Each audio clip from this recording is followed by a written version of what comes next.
What is going on, guys? Sid here with another spooky season specials, and guys, I wanted to yank the hairs out of my head because, guys, I attempted a no-hit run, a lot of attempts, by the way, a lot of attempts with a no-hit run in Crypt of the NecroDancer, zone number 2. So guys, the amount of times, right, that I tried to do zone 2 and attempt this no-hit run was absolutely maddening. You have to be a psychotic individual to attempt no-hit runs in general in any game, but in Crypt of the NecroDancer, it's all down to luck. Right? The one thing that isn't lucky about this game, right? That isn't luck based in this game, right? Because weapons appear at random. And guys, this is gonna be sort of a walkthrough for anyone else that wants to try to attempt a no-hit run as well. So guys, you kind of do need the perfect scenario, right? And the perfect scenario in this case, in this specific game, is that you're going to need a long-range weapon, right? Preferably the spear, right? Any type of spear will be great. The bow and arrow works absolutely brilliant as well. But here's the problem. The bosses are randomized in every zone. They're randomized, right? So ideally, you're gonna want to face a boss that you faced before, right? Or that you've had a high success rate, especially with the weapon of your choice, the weapon that you're most comfortable with. But like I said, the spear gives you distance, so at least 80% of the enemies cannot touch you or get near you, right? Because if they get near you, they're gonna hit you. There are enemies that can phase in and phase out, and there are enemies that dig under the ground, and when they dig under the ground, they go directly to you, and then you have to time their attacks, and their attacks are sporadic. Sometimes it's like super fast, and sometimes it honestly depends. It's so randomized, right? It's so randomized. But guys, you have to have the perfect scenario, right? You have to have the perfect mini bosses in place, and it's just one of those things where when you're doing a no-hit run, it's not gonna be the same. That's the enemy I'm talking about, that digs underground, right? And they get to you extremely fast, and your reflexes have to be sharp, right? Because if you don't time them absolutely perfectly, you will incur damage. And there are times in this game when you're trying to pass a level and you absolutely cannot, right? Because the levels are randomized, right?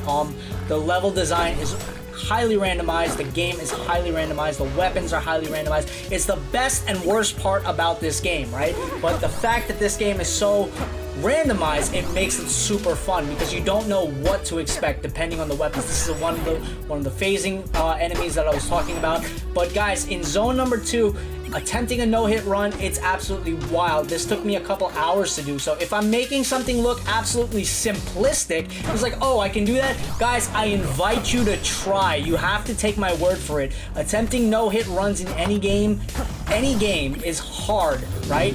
It's already a massive undertaking, but in Crypt of the NecroDancer, the randomization of enemies, weapons, everything, and level design, it just makes it that much harder, right? And sometimes you're just placed in a scenario where the computer will just deplete your life. But guys, this game, like I told you, for spooky season specials, this is one of the perfect games. It's family friendly.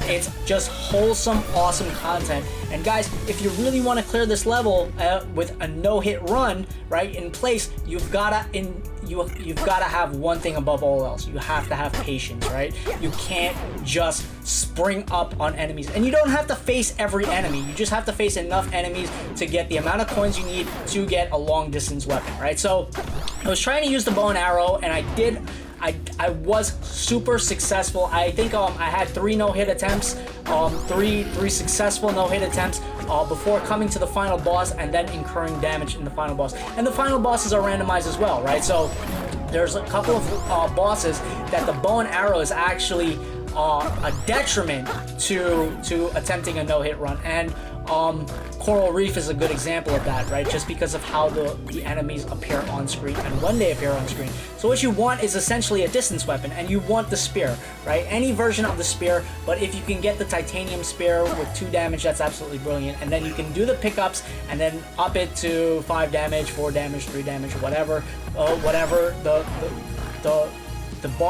whatever the level wants to give you, not the boss, whatever, yeah, whatever the randomization, whatever the AI, you know, the algorithm allows you to get, right? So, with that being said, this is tough, right? Because you have to isolate like 1 heart, fewer enemies, temporary shield. So I used the temporary shield, so I incurred no damage, no hits whatsoever, right? But this is just a safeguard to make sure that you see on the screen there's absolutely not 1 touch, period, right? And obviously temporary shields are not going to count as hits in this run because you incur absolutely 0 damage. So if you guys want to call it a no damage run, that's absolutely brilliant as well, but that kind of defeats the purpose.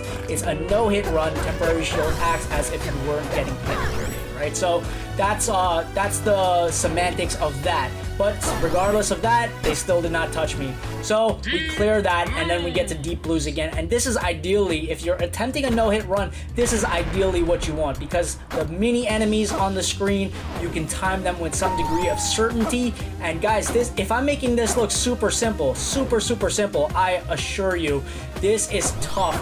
Guys, if you ever try out Crypt of the NecroDancer and you ever try out a no-hit run in any of the zones, you're gonna understand how absolutely difficult this is. But guys, we're coming across the end of this video. This has been Sid. Leave a like, comment, subscription, notification bell. Peace, love, all the blessings to you and yours, and get ready for more FIFA 22 content tomorrow. But guys, this was absolutely brilliant. I didn't even know if I was gonna get this run done. I was losing my mind and I was getting defeated and demoralized, but I got it done, guys. Peace, love, cheers, guys. Whew.